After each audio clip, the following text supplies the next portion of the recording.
Hello friends, welcome to our channel stitching with Reena. Friends, आज हम आपको बताएंगे 7 से 8 साल के बच्चे के लिए पैजामे की कटिंग करना। तो इसके लिए ये देखिए, ये हमने कपड़ा लिया है और ये जो कपड़ा है ये 1 मीटर से ज़्यादा कपड़ा है।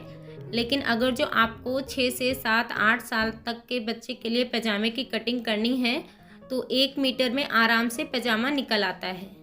तो ये देखिए, इस तरह से हमने ये कपड़े को ले लिया है और इसको हम यहाँ से देखिए, ये डबल फोल्ड में है, ये 1 मीटर से ज़्यादा ही है कपड़ा।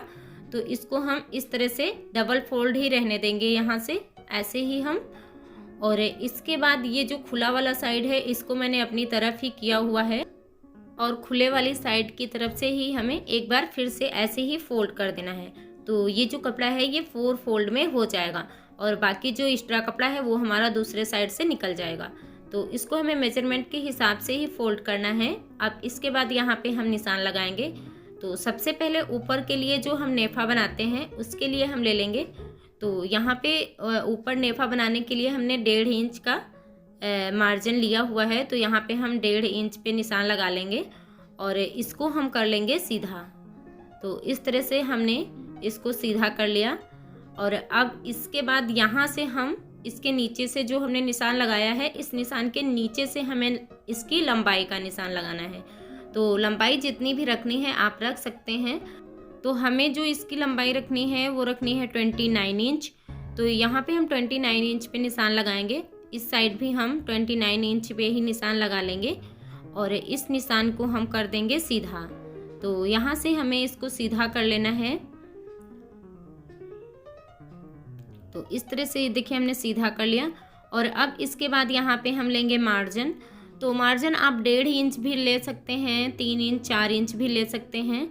तो नीचे जो हम मोहरी फोल्ड करते हैं उसके लिए हमने ये मार्जिन लिया है।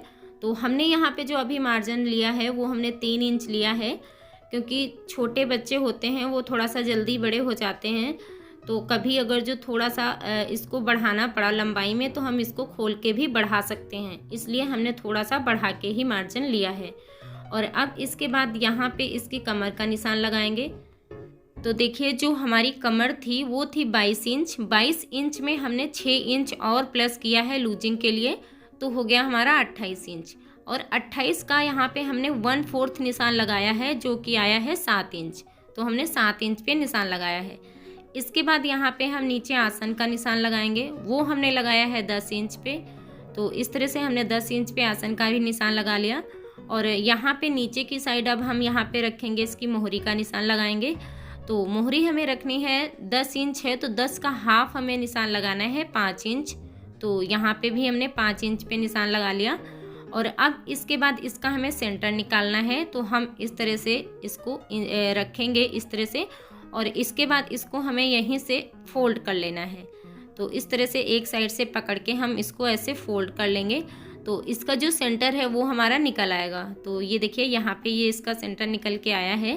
तो यहाँ पे हमें एक निशान लगा लेना है और इसके बाद ये जो हमने निशान लगाया है इस निशान से नीचे की साइड हमें एक नीचे की साइड 1.5 इंच पे निशान लगाना है। तो हमने यहाँ पे नीचे की साइड 1.5 इंच पे निशान लगाया और इस निशान को हम सीधा कर लेंगे।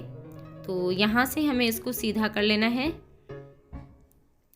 ये देखिए, इसको हमने यहाँ से सीधा किया और अब इसके बाद जितनी हमारी नीचे की मोहरी थी उतना ही हमें यहाँ पे भी लेना है।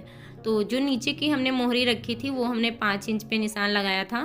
तो यहाँ पे भी हम 5 इंच पे ही निशान लगा लेंगे और इन दोनों निशानों को हम मिला देंगे। तो इस तरह से हम इसको सीधा करके ऐसे मिला देते हैं। तो यहाँ से हमने इस तरह से इस पे निशान लगा लिया है। और अब इसके बाद यहाँ पे ये जो हमने सीधा मिलाया, इसके बाद यहाँ पे हमें बाहर की साइड में भी एक 1.5 इंच पे निशान लगाना है। तो यहाँ पे हमने एक और 1.5 इंच पे निशान लगा लिया। और ये जो आसन है, आसन पे भी हमें बाहर की साइड एक 1.5 इंच पे निशान लगाना है। तो ये देखिए, दोनों पे हमने 1.5 इंच पे निशान लगा लिया। और इसके बाद यहाँ से हम इसके आसन का शेप दे देंगे। तो आसन का जो यहाँ पे शेप देना है बिल्कुल गोलाई में नहीं देना है, इस तरह से हमें हल्का गोलाई में करके ही देना है। और इसके बाद ये जो हमने निशान लगाए हैं इनको भी हमें इस तरह से इस शेप में करके इसको मिला देना है, इस तरह से।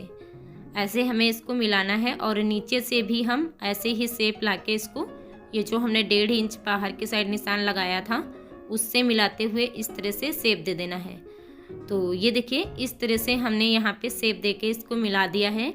और अब इसके बाद यहाँ पे हम मार्जिन ले लेंगे, जो हमारा सिलाई मार्जिन होगा।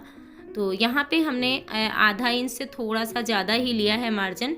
आप चाहे तो यहाँ पे 2 इंच 1.5 इंच भी रख सकते हैं, लेकिन मैंने यहाँ पे बहुत ज़्यादा मार्जिन नहीं रखा है। अब यहाँ पे जो हमने ये मार्जिन का निशान लगाया है, इसी मार्जिन पे ही हमें इसकी कटिंग कर लेनी है। तो यहाँ से हम इसकी कटिंग कर लेते हैं।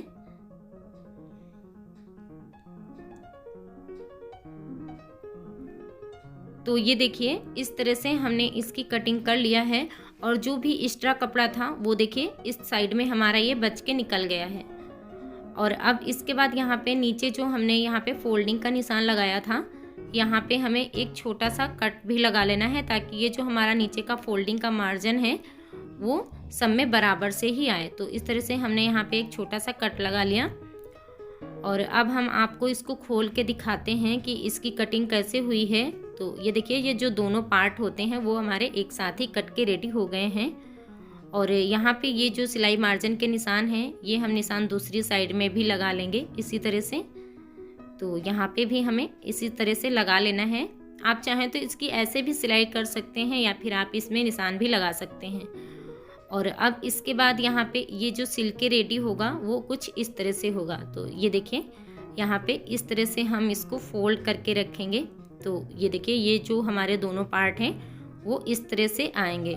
और इसके ये जो ऊपर के आसन हैं इनको हमें इस तरह से पकड़ के, ये देखिए ऐसे मिला के हमें सिलना है। इस तरह से हम ऊपर वाला भी सिलेंगे और नीचे का भी आसन हमें ऐसे ही सिलना है। और इसके बाद ये जो नीचे की मोहरियाँ हैं यहाँ से इसको भी हमें सिल के रेडी कर लेना है। और यहाँ से हम इस तरह से नेफा बना के रेडी कर लेंगे। तो फ्रेंड्स आप लोग मुझे कमेंट में ज़रूर बताइएगा कि ये जो कटिंग है ये आपको कैसी लगी। और अगर जो वीडियो पसंद आई हो तो प्लीज़ लाइक शेयर और सब्सक्राइब भी करिएगा, हमें सपोर्ट करिए। और अगर जो कुछ भी सिलाई से रिलेटेड पूछना है तो आप मुझसे पूछ सकते हैं। Thanks for watching.